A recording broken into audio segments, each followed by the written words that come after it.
Ensuite, il y a un autre truc à propos duquel il est important de dire quelques mots, c'est l'écriture. En effet, les gens sont souvent surpris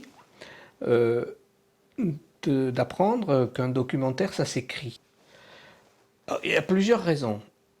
La première est tout simplement très pratique, très prosaïque, c'est que pour faire le film, il faudra de l'argent, et que pour avoir de l'argent, il faut convaincre des gens, des chaînes, des sponsors, des partenaires. Il faut leur expliquer quel est le film qu'on veut faire, et ça se fait par le biais d'un dossier. Mais ce n'est pas la seule raison. C'est aussi que d'écrire un documentaire, ça permet de quand même bien mettre en place dans sa tête pourquoi on veut faire ce film. Bon, il y a des degrés, hein, c'est comme dans tout. Il y a aussi la possibilité de partir à l'aventure totale et de ne rien écrire et de se dire on verra bien ce qui va se passer, de faire confiance à une intuition. Bien sûr, c'est aussi possible, mais ça a quand même des limites d'agir ainsi, parce que c'est quand même mieux, à mon avis, de savoir pourquoi on fait une chose que de la faire sans savoir pourquoi. Alors là, j'ai quelques dossiers de projets comme ça. Par exemple, là, je vois celui-là. Alors, un projet, il a toujours un peu la même présentation.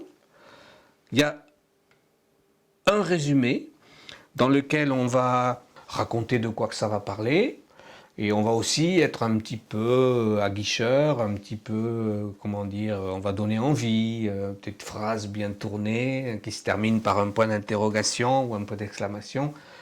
Bon, c'est un petit côté un peu aguicheur. Ensuite, il y a la note d'intention. Ça, c'est, me semble-t-il, le plus important. La note d'intention, c'est pourquoi je fais ce film. Quels sont les enjeux, quelle est sa nécessité, quel est le point de vue qu'il est important de voir se dégager. Voilà. Et là, on n'est pas du tout dans qu'est-ce que je vais filmer, ni par quoi ça va commencer. Non, on est dans un domaine un peu abstrait, un peu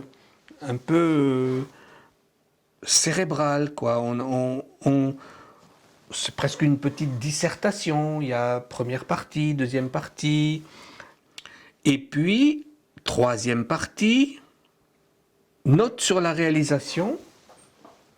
Alors là, on sort d'un texte abstrait pour expliquer comment on va filmer ça. Avec quel genre d'équipe, avec quel genre d'approche du sujet, c'est-à-dire est-ce qu'on va faire des interviews, est-ce qu'on va filmer les gens sans les faire parler, est-ce qu'il y aura du commentaire, est-ce que la musique va jouer un rôle, est-ce qu'il n'y aura peut-être pas de musique du tout. Voilà, là c'est comment ça va être filmé. Alors là aussi, j'ai mis quelques images qui donnent une idée de la manière dont la chose pourrait être filmée, c'est-à-dire que là, par exemple, je propose de filmer les gens, de les faire parler de leurs activités diverses, mais pas en interview comme je suis là, assis sur une chaise face à la caméra. Je dis, là, j'aurais envie de les filmer, de leur poser des questions, mais en même temps qu'ils sont occupés à installer leur projecteur. Là, on le voit, lui, en train d'installer justement son projet. Voilà, et je mets une image pour expliciter ça. Et enfin, arrive la quatrième partie, le synopsis, qui lui sera un déroulé du film. Ça commencerait comme ça, on verrait ceci, tel personnage raconterait cela, puis dans une deuxième séquence, on passerait à tel autre personnage. Voilà, une espèce de scénario du film, qui bien entendu n'a pas de valeur définitive, parce que c'est du documentaire. On sait très bien que tout ça va être chamboulé, que ça va pas se passer comme prévu, et ça sera pas ça le film final. Mais ça donne quand même une espèce d'image. Le gars ou la fille qui lit ce dossier voit un peu le film dans sa tête et se dit ouais d'accord, je comprends mieux la démarche. Voilà, ça c'est le dossier qui va ensuite être envoyé à des chaînes, à des producteurs, à des décideurs lambda de toutes sortes qui vont soit décider de soutenir ce film, soit au contraire de ne pas le soutenir. C'est évidemment une phase importante parce que de là dépend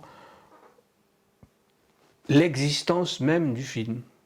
Parce que souvent, c'est grâce à ça qu'on a de l'argent et que si on n'en a pas, il y a deux solutions.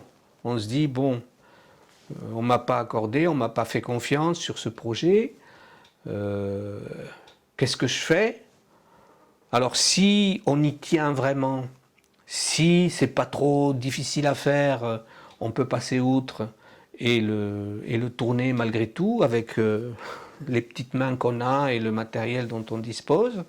Ce ne sera pas tout à fait le même film que celui qui était prévu, mais il existera quand même, ça m'est arrivé plusieurs fois. Soit au contraire, on se dit, bon, bah tant pis, hein, tant pis, je le fais pas, parce que là, sans argent, c'est pas possible. J'ai pas les moyens de le faire sans fric. Alors, ça devient un dossier, comme il y en a beaucoup là, et ça prend la poussière sur les étagères.